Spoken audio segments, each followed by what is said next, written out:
Subsub sa trabaho?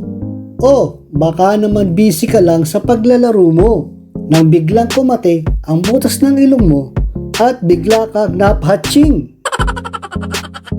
Sa kasamaang palad, tumama ang ulo mo sa screen ng laptop mo at ito ay nabasag. Paano mo ngayon ito aayusin?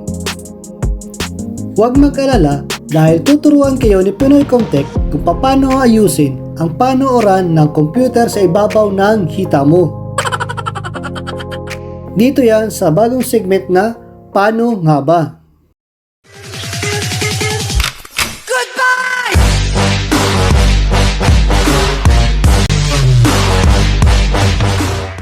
Bago nyo palitan ang screen ng computer sa ibabaw ng Hita, alamin nyo muna kung kaya pa ba itong ayusin. Parang kayo ng jowa mo, subukan nyo munang ayusin ang relasyon. Pero pag talagang wala na, palitan mo na. Kung talagang papalitan na ang jowa, ang screen o LCD, dapat alamin muna ang brand at model ng laptop nyo. Mainam din na i-check muna kung under warranty pa ito. Kung under warranty, ay mas maganda na i-close ang video na ito at dalhin ang inyong computer sa ibabaw ng Hita sa mga service center. Kung wala ng warranty at natatakot kang kalikutin, mas mainam na dalhin sa isang certified technician at doon na lang ipaayos.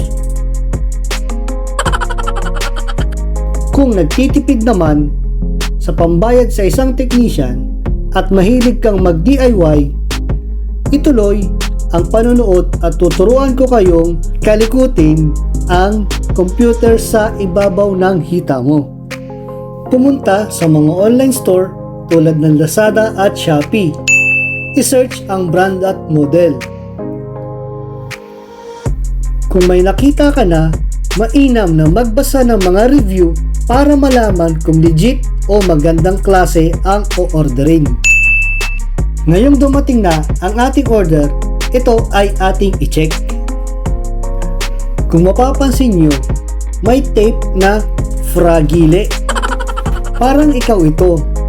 Oo, ikaw na marupok.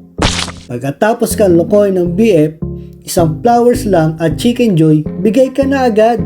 Sobrang marupok ka o fragile. Bola lang yan. Buksan ng dahan-dahan ang ating order para hindi masira.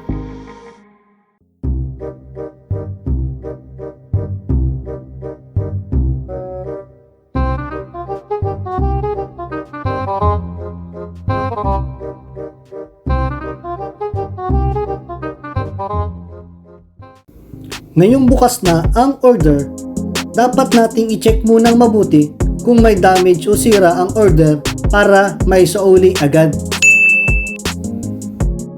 Kung okay ang produkto, atin na ngayong tatanggalin ang LCD o panooran para ito ay palitan. Gumamit ng manipis na bagay para matanggal ang iyong cover. Pwedeng gumamit ng bread knife tulad nito na inuwi nyo galing Jollibee o ito namang sa kapitbahay nyo pero hindi mo pa sinosole. Gusto mo bigyan kita may isa pa ako Ang problema dito sa Jollibee bread knife ay medyo marupok at baka maputol. Ayan na naman tayo sa marupok. Kaya ikaw babae, tigas-tigasan mo ang puso mo para hindi ka marupok at palagi kang niloloko. Mas mainam, gamitin natin ang bread knife ng kapitbahay at siguradong matibay. Kaya minsan mapapansin nyo ang mga ninuno nyo. Sila magkakapitbahay ang nagkakatuluyan at matibay ang samahan. Unahin sa dulo at dahan-dahang gayatin o paghiwalayin ang case at cover ng panooran. Mag-ingat sa parteng camera dahil ito ay sensitibo at baka masira. Gayatin ng dahan-dahan hanggang pababa. Ngayong magkahiwalay na sila, kailangan natin iangat o ilayo ang cover sa panooran. Ibaba at ilapat ang parte ng panooran sa lamesa. Hawakan sa dalawang tagiliran at iangat ang cover para matanggal.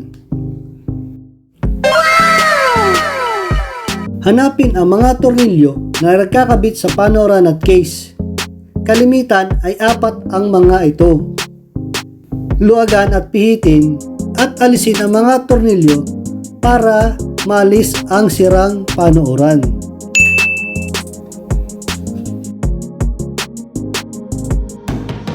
Alisin ang kable na nakadugtong sa panooran.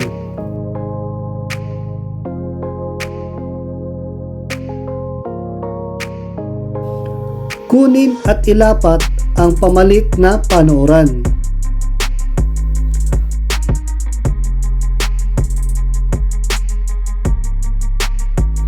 Ikabit ang 4 na tornilyo para hindi mahulog.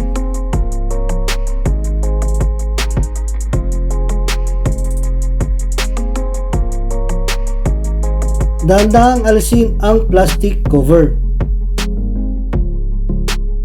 Pagkatapos may kabit, isubukan muna kung nagana ang pinalit na panooran.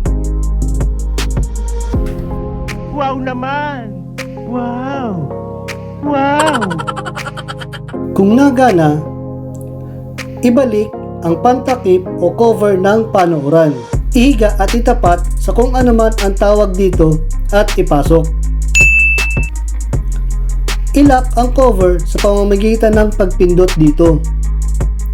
Kailangan may naririnig kayong tak tak tak tak para makasigurong ito ay nakalock. Salamat at tinapos nyo ang panunood hanggang sa huli. Ito ang mga tips o dapat gawin bago magpalit ng LCD o panooran. 1. Warranty. I-check kung under warranty ang iyong laptop. Kapag under warranty, ay mas mainam na dalhin sa service center. 2. Brand o model. Alamin ang brand at model ng iyong computer sa ibabaw ng Hita bago bumili ng pamalit online. 3. Lakas ng loob. Kung ikaw ay walang lakas ng loob para ayusin, mainam na dalhin ang iyong computer sa ibabaw ng Hita sa isang certified technician. 4. Linisin ang ilong. Maganda na linisin muna ang inyong ilong paggagamit ng laptop para hindi mapatching habang gumagamit nito. Para naman updated ka sa ating mga bagong videos, i-click lang ang like o subscribe button sa baba.